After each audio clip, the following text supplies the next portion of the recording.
Are you looking for the best electric chainsaws? In this video we will look at some of the 5 best electric chainsaws on the market. Before we get started with our video, we have included links in the description, so make sure you check those out to see which one is in your budget range.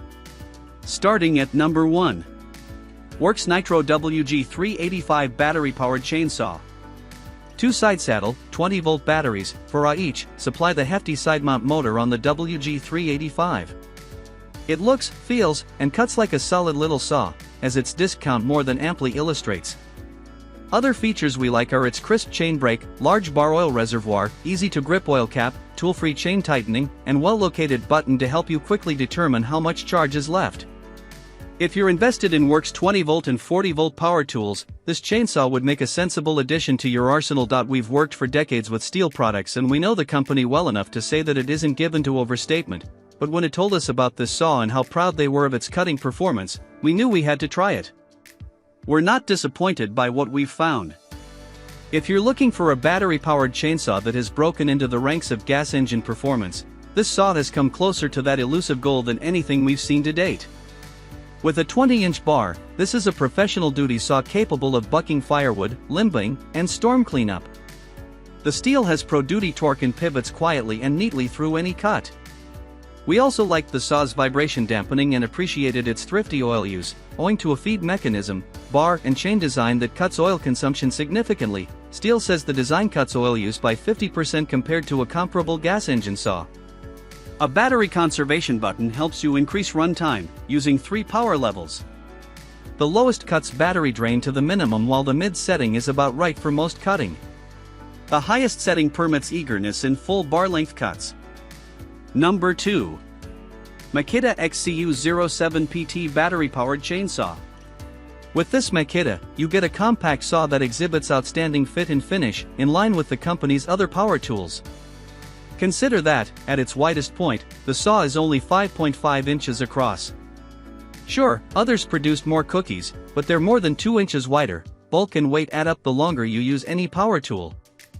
We also like the XCU07PT's crisp chain brake, its sensibly located power switch at the front of the handle, and a bright, well-placed battery gauge that you can read even in harsh sunlight.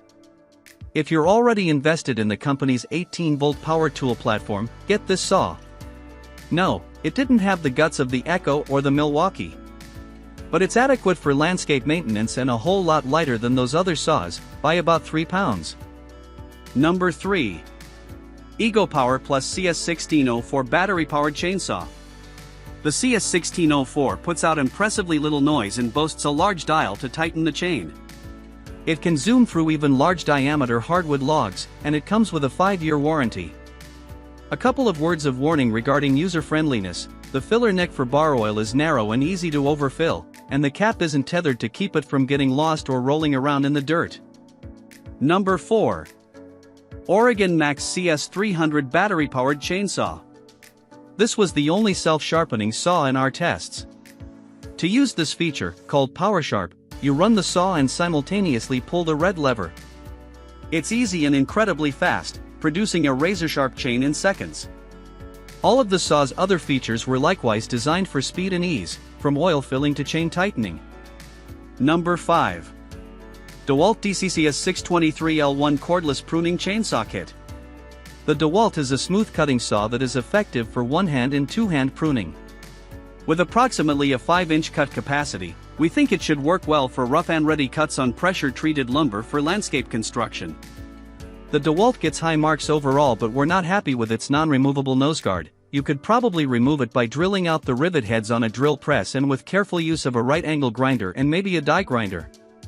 The guard is clumsy and seems to be the product of liability lawyers and not the engineers who have designed the saw. We get it. All it takes is one lawsuit and somewhere, somebody decides that the saw needs a non-removable noseguard. We'd rather see the guard removable, of course, because there are times in landscape maintenance and shrub removal when it's going to cause the saw to get hung up.